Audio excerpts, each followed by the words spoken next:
আজকে আমি তোমাদের বাড়িতে বসেই মায়ের দর্শন করাবো। সত্যি যদি তোমরা আমার সাথে থাকো তাহলে কিন্তু খুব সুন্দর সুন্দর মায়ের মূর্তি দেখতে পারবে। আর এই যে আমার হাতে ডালাটা দেখছিলে সেটা আমি এই যে বাইরে থেকেই নিয়েছিলাম। এই যে দোকানগুলো দেখতে পাচ্ছ এখানেই সব ডালাগুলো বিক্রি হয়। তো যখন নিয়েছিলাম তখন আমি সেভাবে ভিডিও করতে পারিনি। তো এই দেখো ডালা নিয়ে এখন মন্দিরের পথে চলছি। মন্দিরের ভেতরে ঢুকবো, সেখানে যদি মোবাইল অ্যালাউ থাকে তাহলে কিন্তু তোমাদের আমি মায়ের দর্শন অবশ্যই করাবো। তবে আমার সাথে থেকেও তাহলে সাথে আমাদের সঙ্গে মায়ের দর্শন করতে পারবে।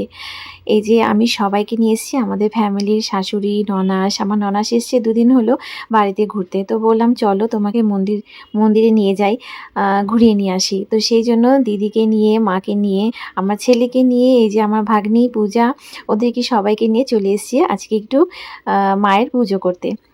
তো এখন মায়ের মন্দির একটু ভেতরে আছে, এখানে আমরা একটু ফটো টটো তুলে নিলাম, তারপরে ভেতরে ঢুকবো। সত্যি অনেক দিন থেকে ভাবছি ভাবছি বলে কিন্তু আশাই হচ্ছে না। আর আজকে ফাইনালি চলে এলাম। এখন মায়ের দর্শন করতে ভেতরে ঢুকবো, অবশ্যই আমাদের সাথে থেকো।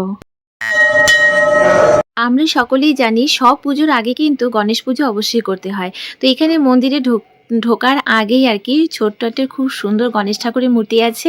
তো এখানে আমরা আগে গণেশ ঠাকুরের পুজো করে নিয়ে তারপরে এখন ভেতরে যাব। ভেতরে যে মায়ের আসল মায়ের দর্শন সেটা করব। এই দেখো মায়ের মূর্তি।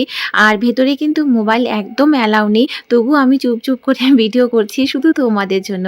একটা লাইক কিন্তু অবশ্যই করো, তাহলে না ভিডিও করতে অনেকটা এনার্জি আসে, ভালো লাগে, খুশি লাগে। আর দেখো মায়ের দর্শন করে নাও আমার সাথে সাথে। খুব সুন্দর লাগছে মায়ের রূপ দেখো। আমার তো ভয় লাগছে, ভয়ে ভয়ে আমি ভিডিও করছি, কারণ এখানে লেখা দেখলাম যে মোবাইল অ্যালাউ নেই।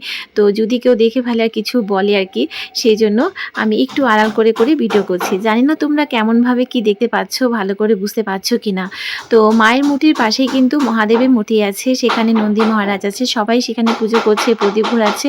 আমরা অনেকটা টাইম নিয়ে পুজো করলাম, কারণ যারা আগে এসছে তারা আগে পুজো দিয়েছে, আর আমাদেরকে একটু ওয়েট করতে হয়েছিল। সেই ওয়েট করার জন্যই কিন্তু আমি একটু ভালোভাবে ভিডিও করতে পারলাম আর কি। আর এই যে এখানেও মায়ের মূর্তি আছে, মায়ের চরণ আছে, যেখানে সবাই আলতা, সিঁদুর, চুনরি সব ওড়াচ্ছে। আর এই যে দেখছো এটা কিন্তু একটা গুফার ভিতরে গিয়ে আর একটা মায়ের প্রতিমা আছে। তো সেখানে একদম মোবাইল অ্যালাউ নেই, মোবাইল নিয়ে যাওয়াই যাবে না। তো সেই জন্য যেতে পারলাম না, তোমাদেরকে ওটা আমি দেখাতে পারলাম না। এই যে আমার শাশুড়ি দেখো আমাদেরকে খুঁজে বেড়াচ্ছে, আমরা উল্টো পাশ দিয়ে বেরিয়েছি। এই যে এখন দেখে এই দেখো ভেতরটাও তোমাদেরকে একটু দেখিয়ে দিই ঘুরিয়ে ফিরিয়ে। এখানে অনেক রকম মূর্তি আছে, অনেক রকম ঠাকুর আছে। বিষ্ণু ভগবান, লক্ষ্মী ঠাকুর, মনসা দেবী, আরও অনেক ঠাকুর আছে। তো সবার পুজো যখন এসছি, মা সব ঠাকুরের দর্শন যখন হয়েছে, তাহলে একটু একটু করে সবারই পুজোটা করা উচিত না? সবাইকে ভক্তি ভরে প্রণাম করে পুজো করে এখন আমরা বেরিয়ে এসেছি। দেখো এখানে প্রসাদ বিতরণ হচ্ছে। আমরা একদম পারফেক্ট টাইমে এসেছিলাম মন্দিরে, জানো। এখন ওদের ভোগ দিয়ে ভোগ আরতি হচ্ছিল আর পুজো হচ্ছিল। তো পুজো হওয়ার পরেই দেখো এখন এই যে প্রসাদ দিচ্ছে এখানে, আমরাও সবাই বসে এখানে এই প্রসাদ খেয়ে টেয়ে নিয়ে এখন বাইরে যাব। তো আমি আরেকটা মন্দিরেও গিয়েছি, সেটা আমি তোমাদের সাথে অন্য ভিডিওতে শেয়ার করব। আর এই দেখো এই যে সবাই এখানে বসে বসে প্রসাদ খাচ্ছে, কেউ ছবি তুলছে, ভিডিও করছে। জি, আমাদেরও খাওয়া হয়ে গেছে। এই যে আমরা বেরিয়ে পড়েছি, রাস্তা দেখো যে বেরিয়ে পড়েছি। এই সামনে গিয়ে ফরেস্ট আছে, আর ওখানে আমাদের